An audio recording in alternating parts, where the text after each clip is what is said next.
Hello, everyone. Welcome and thank you for tuning in for Sealaska Heritage Institute's December 1st Friday Q&A. It's also Gallery Walk. My name is Jay Zeller. I work at SHI, and it is my pleasure to introduce Ed Littlefield and Vera Starbard, who are collaborating together along with Perseverance Theater to bring us a Tlingit Carol, which is a play/stream for the holidays. If you have any questions, please type them in the comments and I'll read them off to our guests. Ed and Vera, thank you for joining us today. Goodness, cheese. Cheesh. This is going well. You want to start, Vera? Yes. My name is Vera Starbard. I am Tlingit Denina. I'm originally from Craig. I was born in Craig, but I've grown up all over Alaska. I'm now in Anchorage, Denina land. But I'm also playwright in residence for Perseverance Theater, editor of First Alaskans magazine, and writer for Molly of Denali. Shaqin stu yuchat du asak kagwantan ayachat tluknachadi yadi khatsiti kagwantan dachunk kukit ayachat shitka kwandak nachatsiti. My name is Ed Littlefield, Shaqin stu, born and raised in Sitka, and I'm split my time between Seattle and the rest of the state in normal times. I'm back and forth quite a bit. I'm a musician, composer, drummer, etc., etc. So, and on this project, I was acting and doing all the sound design. Gonna cheesh.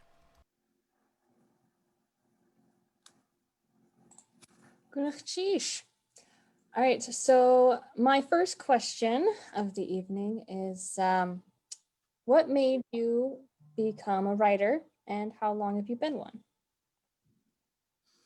Oh man, literally since I was able to write at all, probably storyteller first somewhere, but I learned to write pretty young too. And since I was at least in kindergarten, was telling my parents, telling anyone who wanted to know I was going to be a poet, I was going to be a writer, I was going to write books. So this is all going to plan. It's all going well so far. Well, that's great. Great news. Ed, how long have you been into music? Into music. Good. I'm glad you changed that to music instead of writing. Well, so I've been doing music composition on and off for about 20 years, 22 years actually. I got permission from Paul Jackson to do an arrangement at Sitka High School for a choir to sing, and that was in 1997. And went through all the right channels, did all the permissions and everything, and we got to sing it one time, and I could keep one copy. All the other copies had to be destroyed. It was a really interesting experience to go through that, a sort of traditional viewpoint on writing new music. And so that was my first example of doing that. And then through the years, I went to college for music, and then started my own quartet, which then I started doing arrangements of Dleguk, which are the children's songs or cradle songs. And so I started that, and I've got 3 albums of children's songs with other friends' songs on there. And then I guess with Perseverance Theater in 2010, 2011, maybe 2009, I think that's what it was, one of those years. They asked me to write some songs for a play for Dave Hunsaker's Battles of Fire and Water. And I was like, oh, that's cool, let's try that. And then it was pretty much a steady stream, one or two a year since then, that I've been able to compose non-ceremonial songs for theaters to use. And so about 20 years or so, been doing that. Also sounds like everything's going to plan for you too. Oh yeah, everything's going to plan as well. Thank you. Sheesh. All right, my next question is, can you tell us a little bit about, both of you can tell us a little bit about Tlingit Christmas Carol, how it came to be, and what's it all about? That was actually one of the first plays that I wrote when I became the resident writer for Perseverance Theater. I've always loved A Christmas Carol. I've seen, well, I thought I'd seen all the adaptations. There's a lot. There's really a lot of adaptations, but I definitely have my favorites, and it just kind of felt pretty natural. Art Roach, the former artistic director, and I were kind of talking about it before I'd written it, and he was like, "Oh yeah, it's this great redemption story," and I had to think about that and go, like, as familiar as I was with the story and the novel, it was not a redemption story to me, but when I thought, it was like, wow, it really is. If you read it, it's pretty clear that it's a redemption story. But for me as a Tlingit person, it really hit home every time I saw it or read it, that Scrooge was hoarding his wealth and hoarding the community's resources. And that's so anti-Tlingit, and that's what always struck me.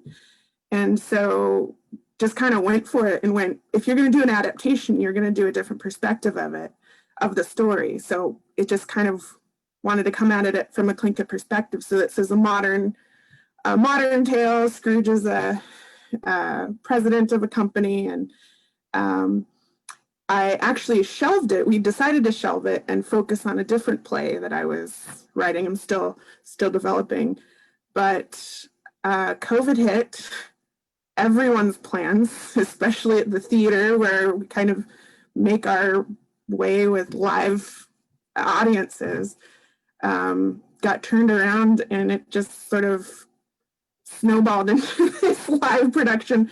Definitely wasn't the original plan last March, but became the plan, and we've been working on it actually since this summer now. So I might say Vera's infatuation with A Christmas Carol was slightly understated. So I'm just throwing that out there. When I got into it, she asked me, "Hey, let's do this project," and I was like, "Oh, great. What do you think?" And write some songs, some of these songs for this, and then the stream of song examples came. And then I started like, all right, let's start working on this and listening to this track and over again. So I think what we were, at least my take on it, was try to make it as indigenous as possible without losing the story. And forgive me if I'm overspeaking in that point, but yeah. So how can we make a literal Tlingit Christmas Carol? And so I think what we came up with was pretty cool, with the indigenous cast and like just really great actors and the design team, of which I am both part of both groups, and playwright, etc. and so I think just making it ours, so taking that and making it our little production was in my mindset during this whole process of creation. So something we can actually be proud of, to share too. That's really really an important thing for me.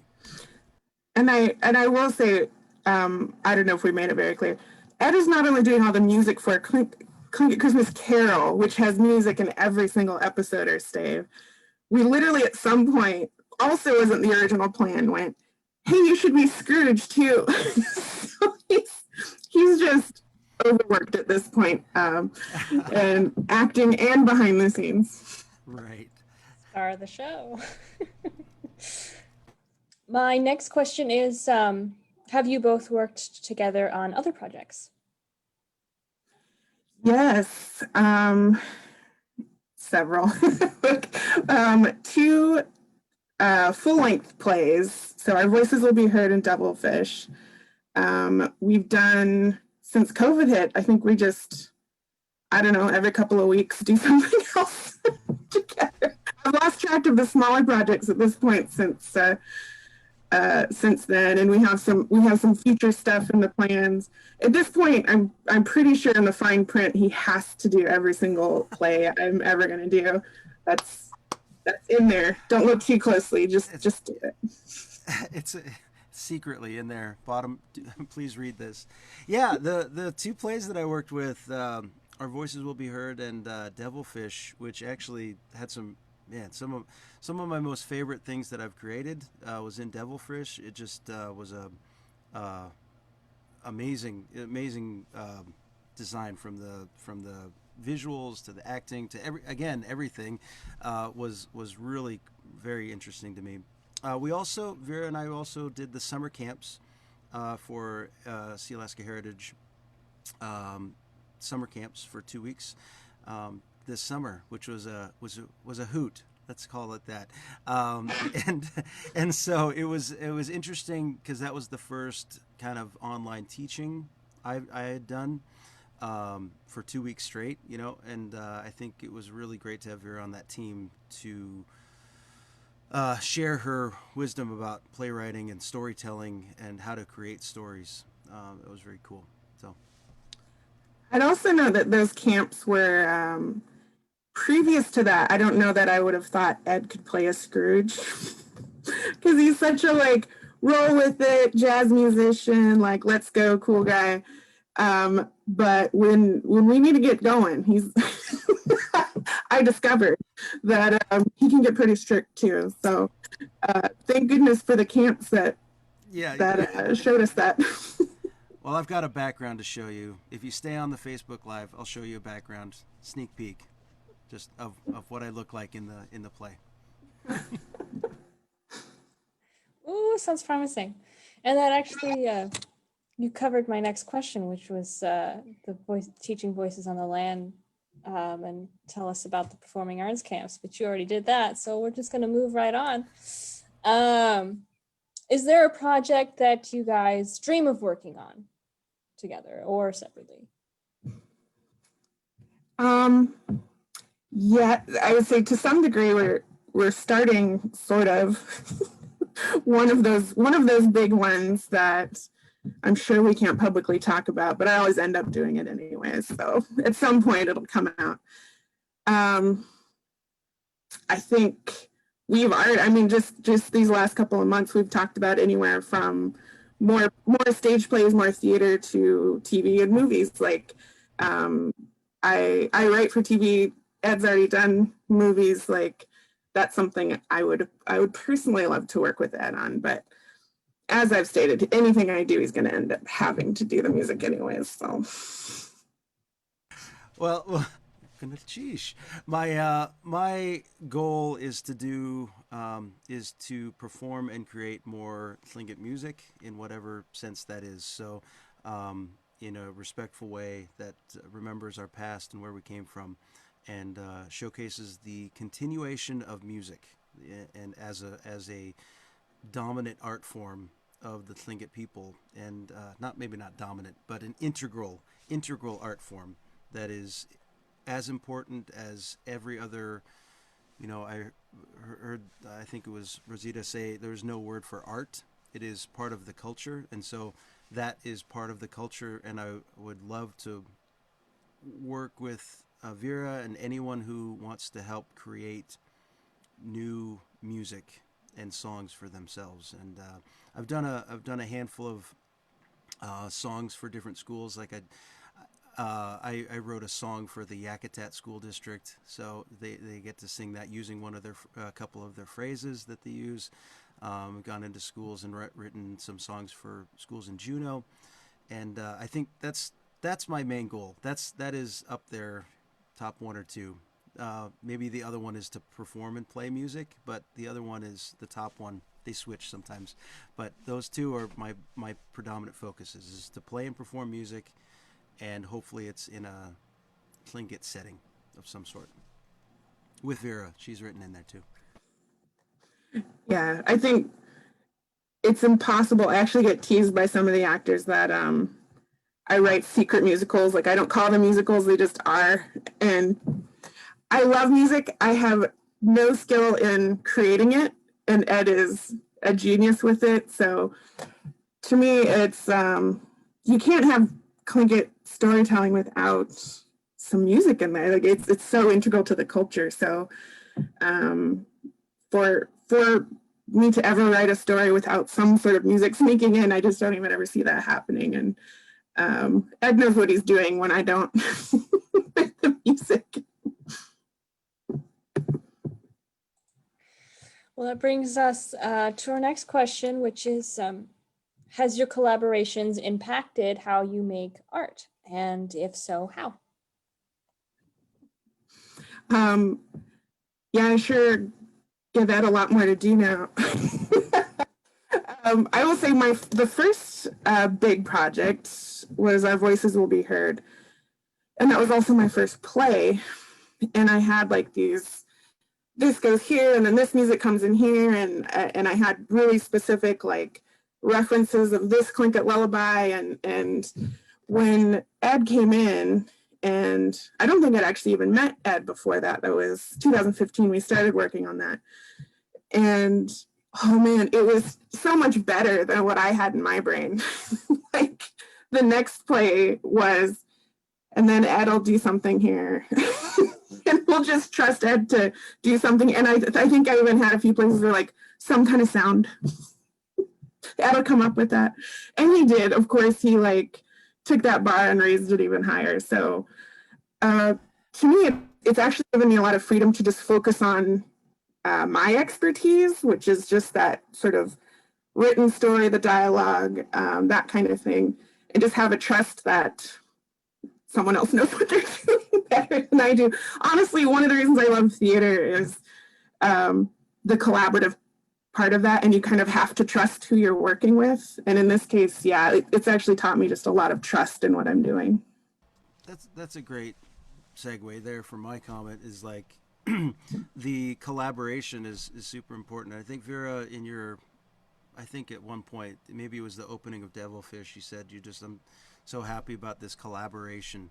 Just like the individuals, the whole is greater than the individuals, and that kind of concept. So I'm fine with putting Ed will figure this out. That's fine, because through the process of weeks of talking back and forth, and the seventh draft of whatever we're doing, we figure it out, and it feels good.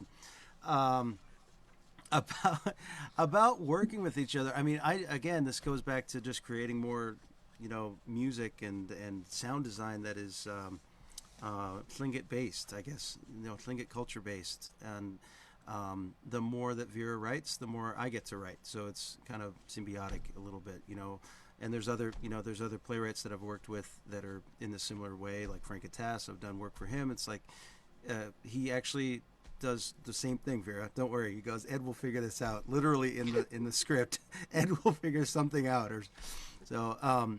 Which I think is honoring, but it is a collaborative experience. So whenever I do a draft, there's some comments, we fix it up, and that's really, really exciting for me. Just to make it work so it works best. So more plays, more music. They're connected. My next question is a little more for you, Ed. What is your thought process when you're composing music? Don't mess up. Oh, wait, is that do you want more than that? Thought process while creating music. The story has to be, or the words and the story have to be predominant, like the main part. I've been doing some work with some other big companies around the country, and again, stuff I can't quite talk about yet, but crossing my fingers that they work. But they're like, oh, can you play your flute? And they come from a really honest thing, like, oh, can you play a pitched instrument? I say, we didn't have pitched instruments. You're going to get a drum, you're going to get a rattle, you're going to get like drums and rattles, box drums, and singing. And it's really kind of a different thing than what a lot of down south people understand. And so when I'm thinking about it, it's the meaning of the words, the story that it tells, the emotion that it comes across, is much more important than the instrumentation. So the story and the meaning are very important. So like just to give you an example, in Tlingit Christmas Carol, I'm able to play the trumpet. I'm able to play the drums, the violin, little bit of piano, drums, rattles, keyboard, trumpet, violin, and those are the main ones. And then everything else is kind of digital. But I was able to create these Tlingit, in the style of Tlingit kind of stuff with all that background. And so when I want to do arrangements, I am like, all right, so we've got this thing. How can we make it Tlinkified? Tlinkified, is that a word? How can we make it in the Tlingit culture while still keeping that respect? So using the drums and using the rattles with other pitched instruments. That was kind of rambling, a way of describing that, but always keeping in mind the words. And for this Tlingit Christmas Carol, the words are fantastic. I think everybody's going to want to sing along with this, with these songs, because they're really exciting and they make me feel like I miss home, which I do. And so keeping that feeling and vibe is really important to me, even though you're dealing with a subject that is not necessarily Tlingit. You keep that feeling and vibe. I hope I answered that right. Yes, that was great. That was awesome. Thank you. Next question is for Vera. Can you tell us what it's like to be a playwright, and is it different than other forms of writing? Yes, I'll answer that last one first. It's definitely its own beast, its own medium. All the kinds of different. I'm a journalist. I'm a book writer. I'm a TV writer. I'm a playwright. Like every single one of those has its own kind of flavor, medium, or process. For playwriting, I really think, even though like an episode of Molly Denali might have more people involved in it, literally could be hundreds of people internationally.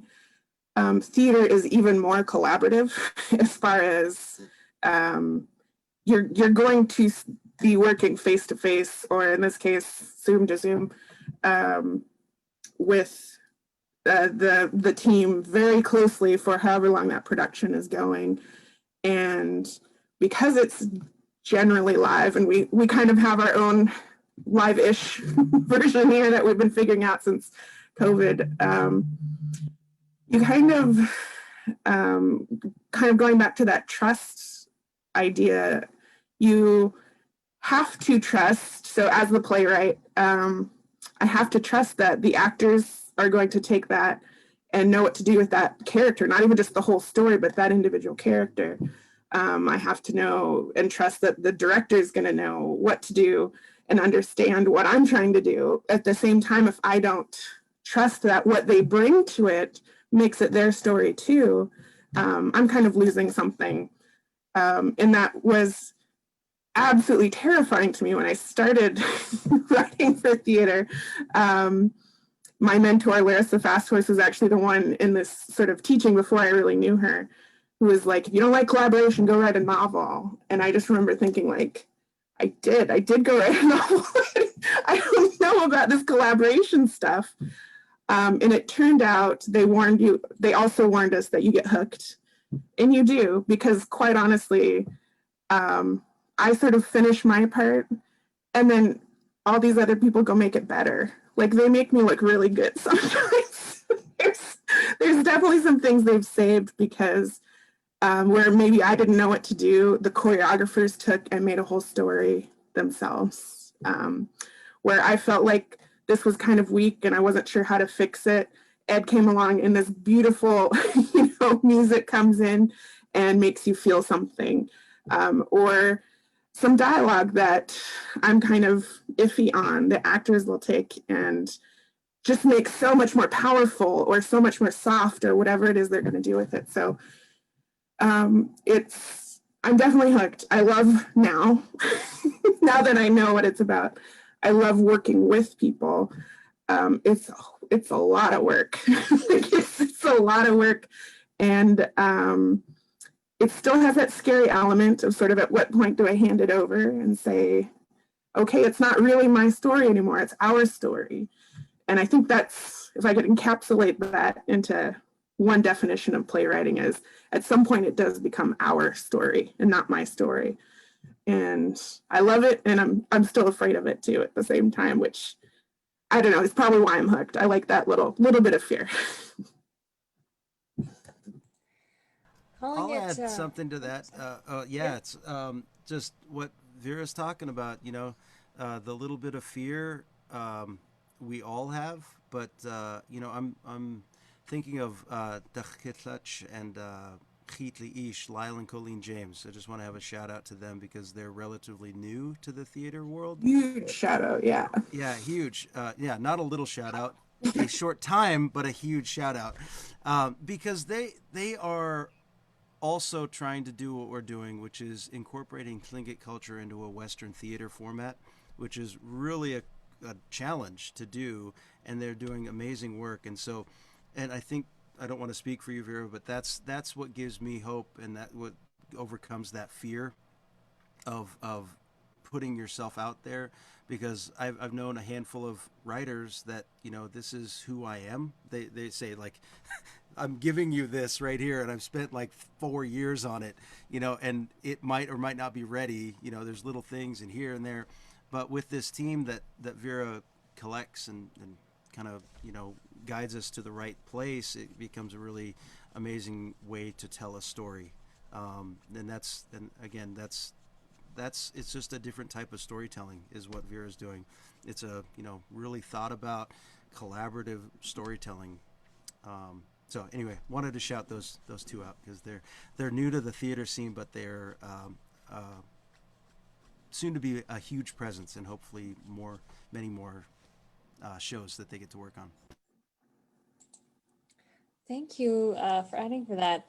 That does kind of bring into more what I was going to comment was about how saying that it becomes our story reminds me a lot of how Tlingit stories are just in general, because it's everyone's story. That's the purpose of the story, is to share it with everyone, and it's not one specific person's story. It's everyone's, and so I think that this is a great opportunity to kind of combine these two things. Anyway, so we have another comment question. What is your favorite Christmas or holiday song? Oh no. Well, now it's all of these that every single one of them. I will say, like, genuinely up until this production, I would have said, I love Oh Holy Night. I love the lyrics. I love the music in it. It's something I redo a lot of Christmas carols. I didn't even attempt that one. It's like, nope, we're not touching that. But genuinely, I have a new sort of favorite I love, and I've listened to this on repeat even before we could repeat it. But I redid the lyrics to Here We Come a Wassailing, which is Here We Come a Drumming. I love it, and I promise it's not even like a ploy. It's like my absolute favorite obsessive Christmas song now that Ed did. Oh, that's great. Well, I was going to say the Mariah Carey song, but I'm not going to say that. I sang a Christmas song in 7th grade in Sitka, and I was the one that had to fake whistle. And it's All I Want for Christmas is My Two Front Teeth. And that was fun. And so I'm going to say that as my favorite holiday song to sing. It sounded something like that. Now we know which new one to do. Yeah, All I Want for Christmas is My Two Cedar Baskets. No? Let's see. All I Want for... No, I'll stop right there. All right. Our next question is it's kind of the same question, but personalized for both of you. So, Vera, what is it about Ed's music making and sound design that you like? And Ed, what is it about Vera's writing that you like? I love that Ed's music and his background is so grounded in traditional, I don't know, we have that sort of quote unquote traditional Tlingit musicality and sound. The first, so it's Our Voices Will Be Heard, I was literally like, okay, it's this song that kind of goes like this, but it's this lullaby, but at the same time I was thinking of like this traditional song, and he's like, like this, and he had it in his brain. And there was actually one point I was like, well, it's the Dog Point Fish Camp song, and he's like, yeah, that's my mom. My mom did that. So that foundation was there, and I love that. But at the same time, he's a jazz musician. He creates these things for stage. He creates these things for movies. Like, he's taken that and sort of turns it into a whole bunch of really cool new things that I can't think of. It's like one of the things he brought into Devilfish, like day one, was, so here's this creepy sound. It was one of the sounds we used for the Devilfish, or I say he did, but it was really cool. And it was a drum beat, just as we would know, a drum beat, but he inverted the sound. So it was this really cool, creepy thing that creeped out everybody that came that came to see it. And it was added with a bunch of other things. Raven calls. So it's not familiar, but it is. That foundation is there, but he's turned it into something new. And that's just magical. I mean, that's just what makes it magical. So that's why I love working with Ed's work. Oh, you were talking about me? Oh. Oh, is that other one? Yeah. Well, I was thinking about it because it's really hard to sum up. You know, we can say, oh, this, or just one or two things. But like to try and sum it up is I think Vera has a way of describing the normal in a very exciting way. All right, so I was thinking of two examples of Our Voices Will Be Heard. That intro, I mean, it was pretty basic, but it ended up turning into something very magical. Like, there was a song caller, there was group dancing, I was playing the violin and the trumpet and the track, and it was just like, it turned into this thing. So giving the leeway to get to that magical point is very difficult for some playwrights, just because they have a concept in their mind that they can't release from, which is fine. It's their creations, their words, it's their thing. But I think working with Vera, like in Devilfish, I came up with that sound, and there was actually another sound which was like this warbling sound that I don't even know what it was. It was like a piano detuned and then put a filter on. Like, it was all this stuff. It was just like this woo, woo, woo, woo, woo, woo thing. And she's like, oh, that sounds cool. I'm like, great. That gives me the chance to keep going. Even though it's not perfect at that point, we keep adding those layers. And so that's a really difficult thing for some people to do. So that's what I appreciate about Vera's writing. It leaves that door open for creativity. Thank you very much. All right, if you're just tuning in, we're here with Ed Littlefield and Vera Starbard discussing their current project together, a Tlingit Christmas Carol.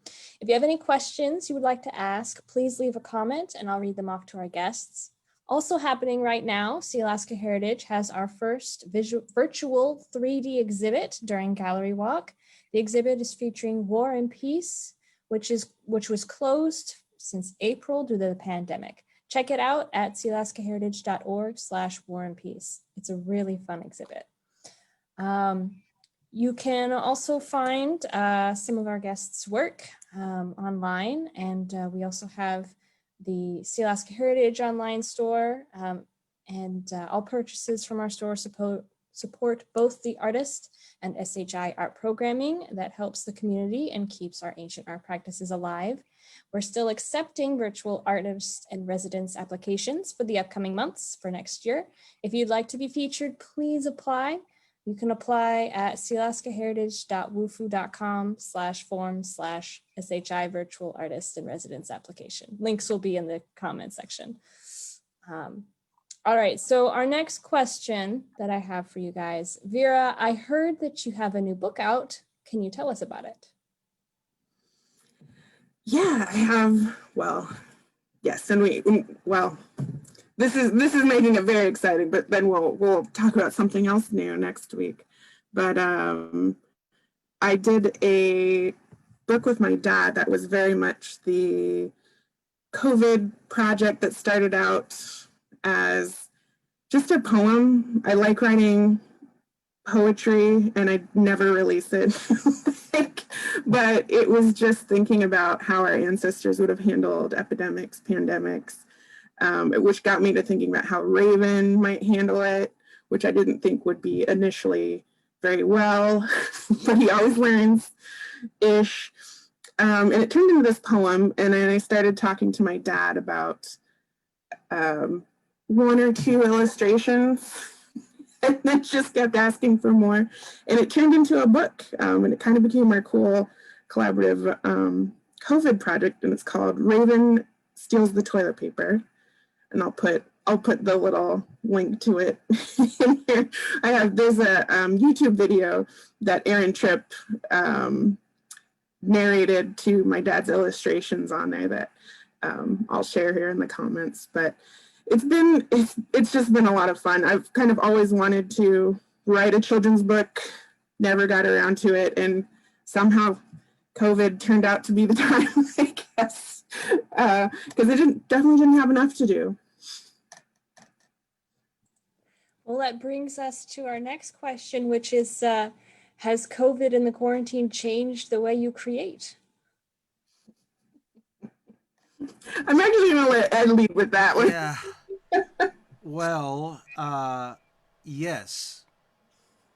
Is that enough? Again, yeah, I'm used to, like Vera said, I'm a jazz musician. So when I'm, not teaching or presenting anything, I'm usually performing and playing drums. So 99.9% of my gigs are gone, which is fine. It's like let's adapt and change, but that's a major thing that I used to look forward to learning and playing new or jazz arrangements, and etc. For me, I mean, I've now got a setup, fortunately, where I can create music in this spot that I'm sitting right now. I've got a little keyboard that you can see right here. I got a little keyboard, and I've got a microphone that's right there, a microphone that's right here, and with those, and I've got a digital interface as well, but I can't lift that one up. And with those 1, 2, 3. I'll have another mic sometimes. With those 3 or 4 things, I've had this ability, newly found ability to be able to create almost full arrangements with very little outside help. And so, yeah, I feel way more confident actually creating my own music on my own without having to go to a studio and record all my little stuff every single time, hire so-and-so, hire so-and-so to play bass, blah, blah. And so, yeah, definitely the ease of creating music has totally changed. With that said, I would turn it all back if I could, because the benefit of having my bass player, my piano player, the other people in the room is that we are a collaborative group, and they have so much insight in the way we perform and just how we create. My native jazz quartet. My friend Ruel Lubag is a great jazz piano player, great piano player, and I give him a chart of a jazz arrangement, and he goes, "Hey, what do you think about this?" Chung chung chung, and he changes 2 chords, and it makes the entire piece work better. Just changing a couple chords here and there. He's like, "Well, we'll keep it your way," but so that experience I'm really missing. because we don't have the collaboration. But with that said, I am able still to create my own music just by sitting in front of a screen, which is kind of cool. And I would say I knew Ed's was just his whole life is nothing remotely like what it used to be. Yeah. In my case, it's sort of hugely the same and hugely different. My actual job of writing as a professional writer, I almost only ever do at home, very late at night at home. So in that case, I'm still doing my sort of core job here. I very rarely write any of my creative pieces anywhere except home. I just need the space in my head for that. But theater especially is, as a playwright, it's a very nomadic kind of existence. I would average about a week of travel every month. And I've been home since March. Now the last place I was Juneau, and that's very different. It was a very good time to work in animation because that could entirely be done from home. At the same time, theater, what a lot of people don't know is just how much time a big main stage production actually takes to develop. And so even though there was no plan for a staged production of mine at Perseverance this year, but there was for next year. That plan got wiped out because we couldn't have the time in person to rehearse that, which we would have been doing by now. So it turned into this, it turned into teaching, it turned into, I've never taught so much in my life, and I used to be a teacher, a Head Start teacher. So a lot of those things are new and different, fun. I'm doing an awful lot of things I haven't done before, which is pretty fun. So I don't know, it's kind of this weird, it's totally the same as far as my core function, but totally different as far as how I'm going about it. I'm able to work with Ed a lot more now. It was difficult. We always had to find time in person where we're crossing travel paths at the same time. And now I always know where he is. Ha. Well, Okay. you go, it's 1:00 in the morning. I think I'll text Ed. That's what it goes. I know, because I know he's up. There's been a couple late night texts about work. One thing with that, you brought up the theater, which is what we're talking about. Innovation comes from hardship and things like that. So just the last play I worked on was Frank's, The Spirit of the Valley, which was, I would say, a cutting edge production, of live theater with all the, people in the same space with a green screen and all this stuff.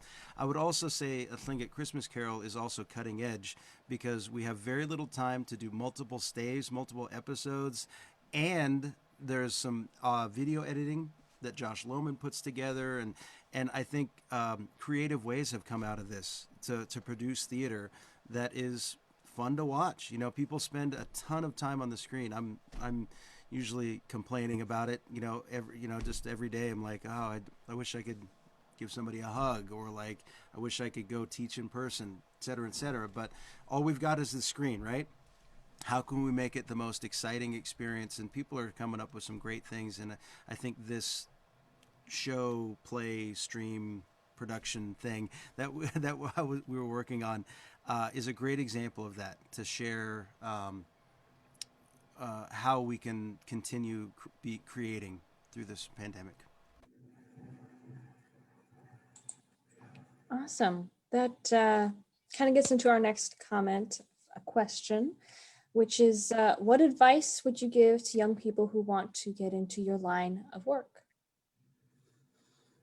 To me, it becomes so simple because while I've had this sort of plan to write, and obviously just writing, just keep writing and keep reading.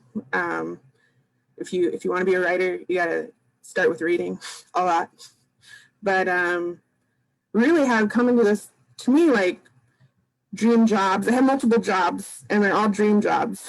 And how I got to them is I just said yes a lot. Anytime I could possibly find a way to say yes, I'd say yes. And you kind of yes your way into just really cool things. And if you're earnest about it and sort of able to work with people, I mean, everybody has a different way of going about things, but ultimately just being the person to want to do it. I think especially as a Native artist and a Native artist in a field where there are very few Native professionals. There are very few Native professional writers, period, across the nation. My gosh, say yes to everything, like absolutely everything you can. Yeah, agreed. And yes, and I'm working on my improv theater. Yes, and um, the I'm a jazz musician and a Tlingit musician, and you might not be surprised, but there are so many similarities because jazz is the folk music of, you know, of the early 1900s America, late 1800s America. Jazz is for the people, and that's folk music. And a friend of mine, Jason Marsalis, who is in the Jazz Hall of Fame, he said any two folk musics can be combined because they're music of the people. And I think that, and that was, he was explaining what he got from combining a Tlingit song into jazz. He's like, it's folk music, man. The people, this is folk music. This is folk music. They can go together. So with that said, I was fortunate enough to go to the New Tlain Dancers as a kid, and as when I got into sixth grade, the Kajahin Dancers up until 12th grade, and then after into New Tlain again, which was the adult group in Sitka. And so I got to work with Charlie Joseph, who was known as the song. One of his nicknames was the Songbox because he knew like 100 songs in his head. And so he would sing these songs and we would learn them. And so that I was very fortunate with that. In school, someone said, "Hey Ed, if you want to play jazz, you need to listen to jazz." And so I started listening to jazz. And so while I'm going to these Kajahin dancers rehearsals in 6th, 7th, 8th, 9th, 10th, 11th, 12th grade, I was also going to the library and listening to these records and CDs of these jazz musicians. When I got to college, I started listening even more. So if you want to so my point about this is you don't necessarily need school to get your goal, but you do need to learn about the past, about what happened, because how you create and um, how you leave things for the next generation always should be based on the past. You have to take that, because without it, we're just kind of floating, leaving things up in the air. We're just, quote, creating things. And if you look even further, that's what I laugh at that point, is that what we're doing now probably was done 500 years ago too. It was just a slightly different way of doing it, because everybody takes what they know and they modify it to fit their needs. They take what they know, modify it to fit their needs for forever and ever. That's how human beings operate. We learn from the past to create for the future. So to get into my field, all you got to do is listen for hundreds and hundreds of hours.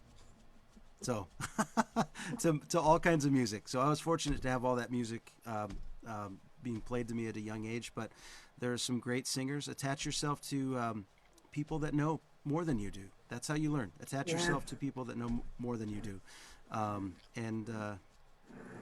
Like attach yourself to them. So Yeah, that's yeah. my advice. I will say I will ditto that. Like, so many people. I mean, it was like all of the names and the faces come in, but it's like this wasn't me sitting alone creating a whole career for myself. I mean, there are so many people, from family to friends to mentors to teachers to authors, other authors. Like, yeah, the definition of sort of standing on the shoulders of giants. All right, thank you very much.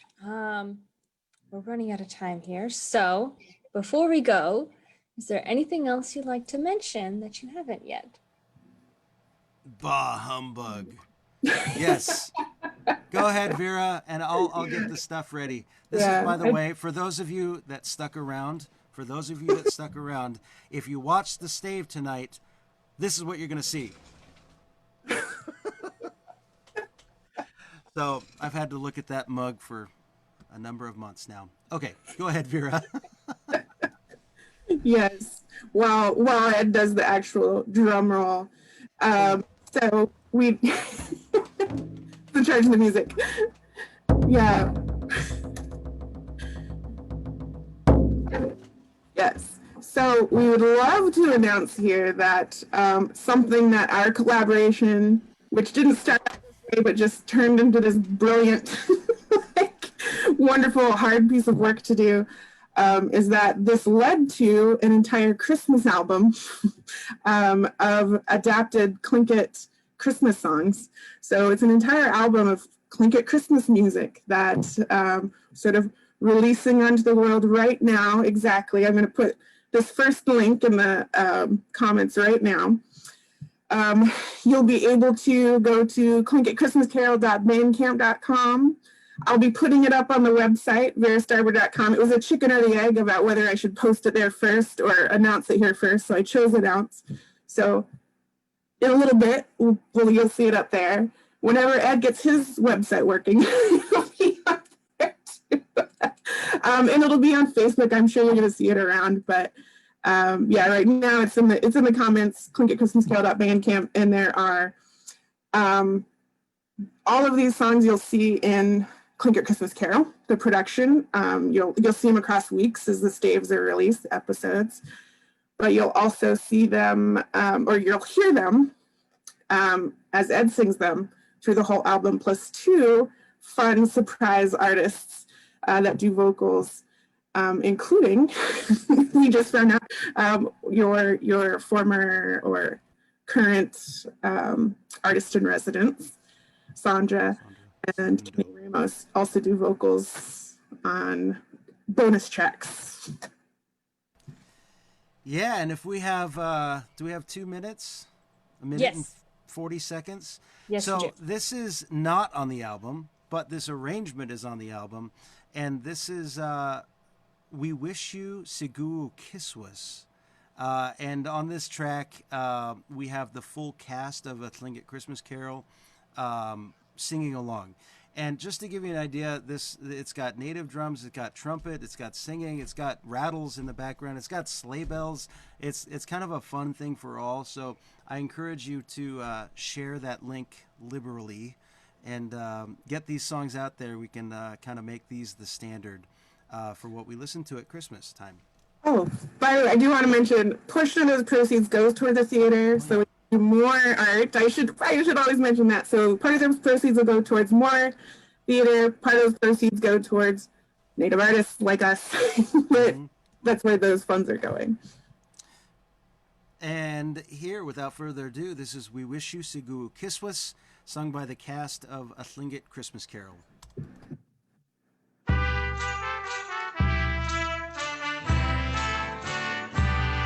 We wish you Sigu Kiswas. We wish you Sigu Kiswas. We wish you Sigu Kiswas. And a Tlingit New Year. Our hearts wish you good cheer today and always. We wish you Sigu Kiswas and a Tlingit New Year. Now bring us a small salmon. Now bring us a small salmon. Now bring us a small salmon and crackers right now.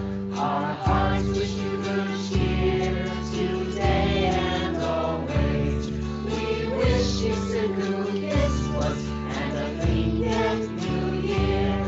Blueberry jam and twisted cookies. Blueberry jam and twisted cookies. Blueberry jam and twisted cookies to pass all around. Our hearts wish you good cheer today and always. We wish you Sigu Kiswas and a Tlingit New Year. We love to share Alaskan goodies. We love to share Alaskan goodies. We love to share Alaskan goodies. Christmas everybody. Our hearts wish you good cheer today and always. We wish you some good Christmas. And Last time, everybody at home, join in. we wish you some good Christmas. We wish you some good Christmas. We wish you some good Christmas. And a Tlingit New Year.